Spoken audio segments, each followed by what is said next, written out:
A mask isn't perfect. A seatbelt isn't perfect. We have to figure out how to make things work in our lives to protect ourselves when nothing is perfect.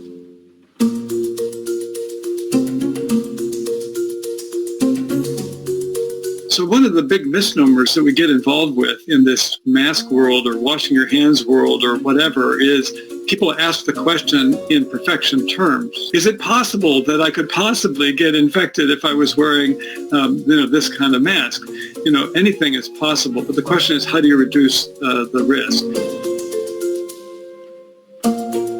So imagine that your nose reduces the likelihood of a virus getting to your throat by about, let's say, 80%, just for round numbers. And that a mask reduces the likelihood of a virus getting to your nose by, let's say, 80%. And that staying 6 feet away reduces the likelihood of a virus getting to your mask by, let's say, 80%. Now, all combined, you're in the high 99s by putting those three things together. Any two of them together would get you 96% safe, and any one of them would be 80%. So adding things together makes you more and more safe. What does a mask do?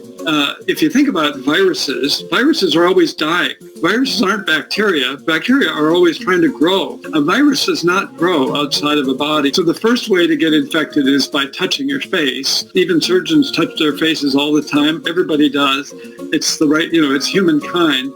But if the mask is there, you keep that infection from happening. Whether it's a crummy mask or a great mask, it doesn't matter. It works. The second way of getting infected is with a droplet of water that's teeming with viruses. A droplet of water might have 1 million copies of a virus in it, and that droplet gets into your nose, and you've got 1 million copies in your nose, right?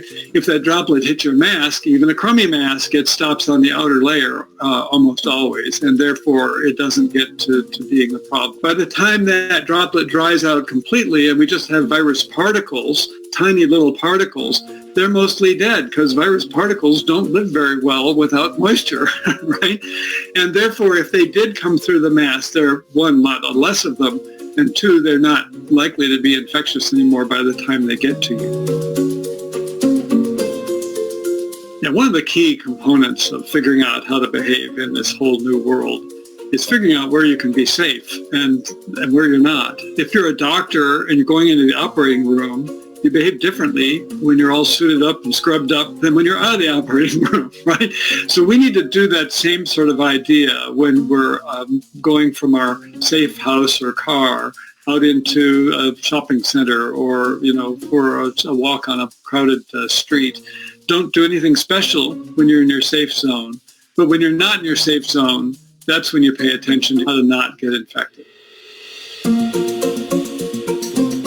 I actually brought some demos because, you like demos. A lot of people talk about masks as being a problem. Let me just show you a couple of different ideas. Everybody complains about bandanas. Bandanas are just a piece of cloth. Maybe it's an old shirt. You cut into a square, you cut the square into a thing, you fold it into a triangle and put it on.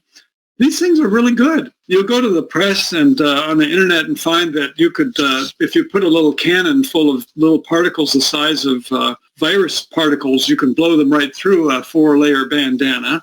And that's true. Does that mean a 4-layer bandana wouldn't help you resist getting infected? No. It's very good. An old shirt. I've got a 90-something-year-old mother who made one out of a pair of underwear, but a towel wrapped around a couple times is perfectly good as well. You don't need to go buy, the world's best stuff to have really great protection. This is a N95 mask. You can see it's bigger, and it's got more fuzz around the edges than the sort of thing you might get in a hardware store to protect you from paint. This one is called N95 because it's 95% effective at stopping particles of a certain size. Notice the name says it's not perfect, right? And it shouldn't be perfect. N95s are particularly good at not letting air float around the edges, and the air breathes in nicely.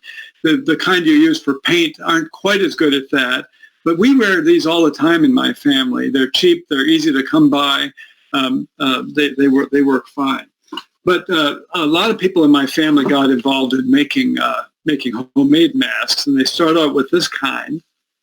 with a seam down the middle, and the inside 2 layers at least, and 4 little strings coming out. Different people have different colors, and they start to look good. And I'm pretty sure we're all going to get the fashion of masks kind of working in our favor.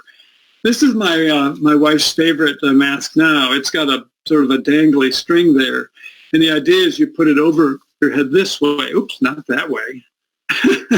The idea is that it's got an inside and an outside, and if you there we go. If you put it over your head like that, and then you can pull it on and tie it, it's a little easier to put on and off. It also lets you just wear it walking around. And when you're outside and nobody in sight, but all of a sudden a crowd of people are coming by, you could put your mask on and make it easy, because completely outside is a pretty safe place to be with no people in sight. But if you're on a city corner with a whole crowd of folks, that's not a particularly good place to be. So you could use your mask in that way.